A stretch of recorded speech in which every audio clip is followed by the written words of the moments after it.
Biro-biro natin to. But I hope that during times that you guys feel sad kasi nga namimiss niyo ang mga pamilya ko, I hope that this joke Pamilya is ko? able... Pamilya nila. Bakit naman pamilya mo pamilya sila? Pupunta sila ng ibang bansa. Kaano-ano nila yung nanay mo? Ba't nila mamimiss yung nanay mo? Hindi nga nila. Ano ka na pangalan mo siya? Diba? Bakit pa nila mamimiss yung mga kamag-anak nila? Pamilya mo muna. Ay, pakialam nila sa pamilya mo to.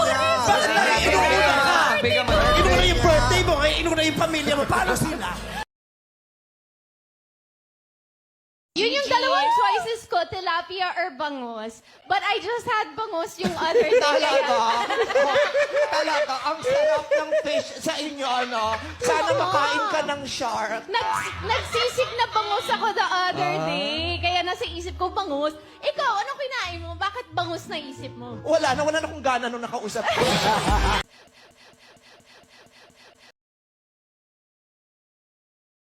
Alam mo na yung mga ingredients ng menudo. Patatas. Carrots. Patatas. Oh, may patatas. Oh. Pasas. Capsicum. Ano? Capsicum. Ano yun?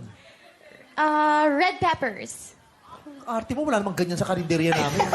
Baka mapaaway pa ako. Baka mabatukan ako ng ganyan. Ano yung caps? Ano yung tawag dyan? Capsicum. Pag tinanong, meron kayong capsicum? Baka matampal ako ng tiyan. Lumayo ka sa akin, lugi na ako, nagigigil ako sa kabila. Ayun lang din. Atay! Paborito ko dyan yung atay. Ah, talaga? Oo. Kinakain mo ba yan with lots of rice? Arte nito. Tinatanong kita na maayos, ah. Kinakain mo with lots of rice. Gaganon mo yung sabaw, no? Ang sarap.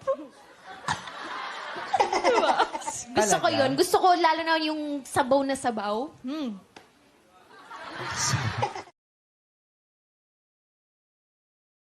Where's the sea? Nakalimutan ko magluto ng sinangag. Oh! Kaya ginawa ko, pinakain ko ng sinelas. Sabi ko, the sea is sinelas. O you eat the sinelas. The tapas, sinelas. Ang kinain niya naman yung sinelas.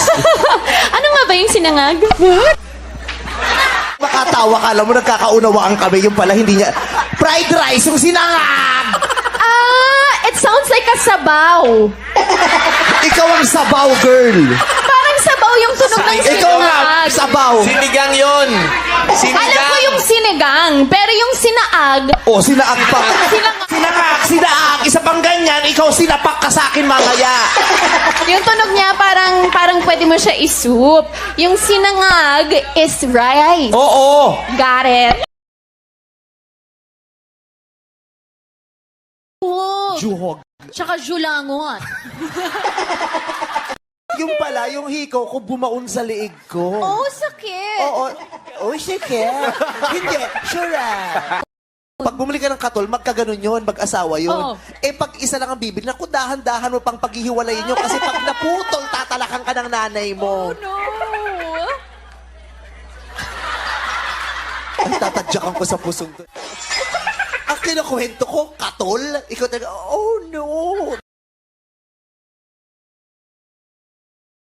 Sa kilikili ko kaya siya umitim. Ganun ba yun? Hindi siya deodorant? Deodorant? Ang ganda-ganda mo, deodorant.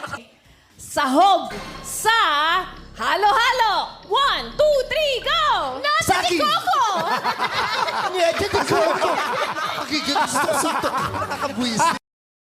Ayan naman! Kaya, Sisterette, eto na. Pumangit ka na. Di pumangit! Pumangit ka na! Ay, mali pala yung pagkabasa mo. Pumabi! Pumagit na ka na pala. Easy as A. Ayun, no. Alam ng madam. B. Or tutuB. Hindi, pero Tagalog yun. B ang sagot. B. Bubuyo, ganda, no? Ay, bubuyog pala. Kasi may B, kaya tuto B. Kapahaba ng buhay. Yung homemade na pansit. Oo, yung pambago. With lots of cheese. Cheese. Cheese. Cheese. Cheese. Cheese. Pansit? Ay, mali!